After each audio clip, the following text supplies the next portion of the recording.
Hi, good morning, everyone. I just wanted to clear a few things up. I've had some questions and I wanted to answer those questions with a video today. And the topic I'm covering is the carnivore diet. So I decided that I was going to go for 30 days on the carnivore diet. I've already been eating pretty much a carnivore diet for quite a long time now. But at lunch, I would have some vegetables. I would have bell peppers, mushrooms, carrots, and things like that.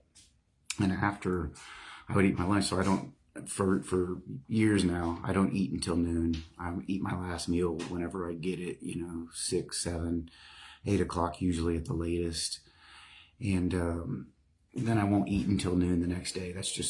It's more convenient for me, is why I started doing it. I don't have to eat anything for breakfast. And what I would notice is that I had, good energy throughout the day and was able to have a little bit clearer cognitive function.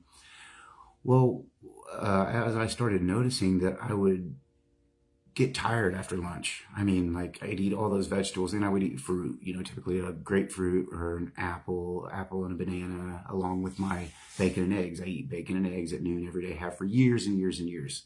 4 eggs and a quarter pound of bacon, just every day. That was a staple. And then at night, I would try to eat meat, vegetables, and potatoes. And that's what I did for a long time. But I would also snack. I'd get home sometimes and feel hungry, so I'd eat like a turkey sandwich, or brownies are my vice. So if my wife would make brownies, I'd eat the whole pan, or if there was a bag of Oreos in the house, I would clear those out. So why I decided to do the carnivore was, more than anything, is to cut that stuff out. Like I have a set, food that I can eat, and in that set food, there's no sugar, there's no carbohydrates.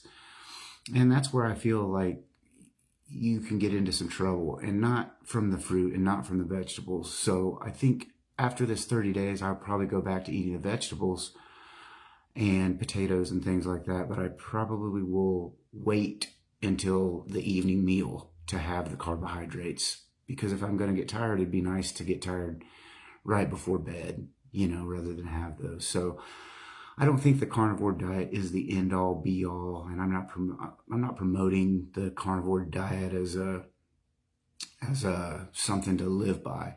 But you may want to live by that. It may be healthy for you. I know that there's a lot of testimony from people that have eaten the carnivore diet for 5 years or 10 years, and they do great on it. But I've also heard testimony from people on a vegetarian diet that have eaten only vegetables for 10 years, and they say that's good. Now whether people are being honest or not, I have no idea, and it doesn't really matter. What matters is, I think, getting a hold of your health. And I believe truly the way to do that is only eat a couple of meals a day. And within, 6 or 8 hours in a day is all the time that you need to eat. Like say if I don't eat until noon, I wouldn't eat, till 8 o'clock would be my last meal at the latest, or 6 o'clock. So you have about a 6 to 8 hour window there that you could, eat your meals, and not eating processed food during that time also. So your calories would come from meats, vegetables, fruits, potatoes, sweet potatoes. They taste great, and I think they're probably pretty good for you. I'm not sure on rice. I don't love rice. I'll eat it, and I have ate it, but it's not something that I enjoy. So it doesn't matter to me, about rice. But for you, that may be something that you want. I think pastas and breads and things like that they taste good and they're easy. So it's something that, we can get an overabundance of. I think more than anything, moderation on everything that we do, including salt. There's a lot of talk that salt's unhealthy, salt's healthy. I think it can become unhealthy just like anything else. If you eat so much of one thing, it's probably not good. And sugar would be the absolute worst thing that you could possibly eat, in whatever form that is. If it's in a bread and a pasta, that's going to convert. And also, an abundance of milk. It's still sugar. You are going to get some sugar and from that. So if you're drinking a gallon of milk a day, that's probably not healthy. So that's just what I wanted to tell you guys. If the carnivore diet for me, I'm just going to do it for 30 days. I may stretch it out for 60 days or 90 days. It depends on how I feel. I will tell you how I feel already. I've had some problems with shoulder, pain and knee. I have what's going on, like it's called jumper's knee right now. And what I've noticed in this past week, 7 days, however long I've been going on it now, is that shoulder pain is pretty much gone. And I've been working out like I always do, uh, push-ups and things. I don't do a lot of weight training anymore because my joints, and doing Brazilian Jiu-Jitsu, I got to pick if I want to lift weights or I want to do Jiu-Jitsu because of my joints. And maybe with this carnivore diet, I can do both. Maybe my joints, and maybe it's just inflammation from the sugar, because like I said, if there's brownies around the house, I'm going to devour them. I love them. I love, sugary food just like anyone else. But what I've done with this carnivore diet is eliminated that stuff. And I think that would be the same thing to say for a ketogenic diet or a vegetarian diet. What you're doing is eliminating a lot of the processed foods that we eat on a day-to-day basis that's so readily available. And, if I have advice for anyone, it's just to avoid any type of sugary food, any type of food that's going to convert to glucose once it enters your system, like the breads and pasta. Obviously, I think vegetables, obviously, they have carbohydrates, but they also have some dietary fiber that goes along with it. So I think that slows the process of that conversion to glucose down, gives your body some roughage. And I don't know, I'm not a doctor, I'm not a health professional. All I'm really giving you advice is from my own, personal observations and my body. And my body's different than other people's. Genetically, I'm probably predisposed to have wide shoulders and a thin waist. It's not hard for me to get abs. I kind of always have them, even if I'm not. Now, if I'm not doing anything, if I'm laid up at the house and not doing anything, you won't see my abs, but just a little bit of running and some setups, and they're there. So that's going to happen for some people, and other people it's going to be much more difficult.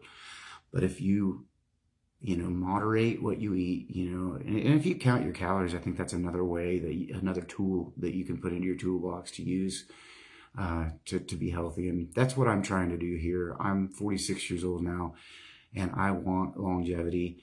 And it's not that I want to live longer. I want to be active while I live, right? If I only make it to 65, I want to be healthy and active the whole entire time. If I make it to 75, same thing. I'd like to be active. I don't want to live to be 85 years old and be, bound to a chair for the last 10 years of my life or the 5 years of my life. So I'm making healthier choices. Also, I don't drink alcohol or do drugs. I have in the past, and I've cut all that stuff out, and I think that that's going to help. I don't smoke. I do use the nicotine pouches, and I think nicotine is sort of a nootropic, and that probably is an excuse that I can continue to use the nicotine.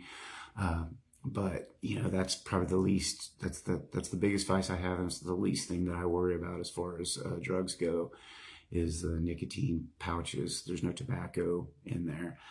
But regardless, this is just what I wanted to get on here and tell you guys. Like I am promoting the carnivore diet quite a bit, and I don't want people thinking, carnivores, this or that. You can have your opinion or what you want, but what I've done with the carnivore diet is I have a list of things that I can eat. And that list does not include anything with sugar.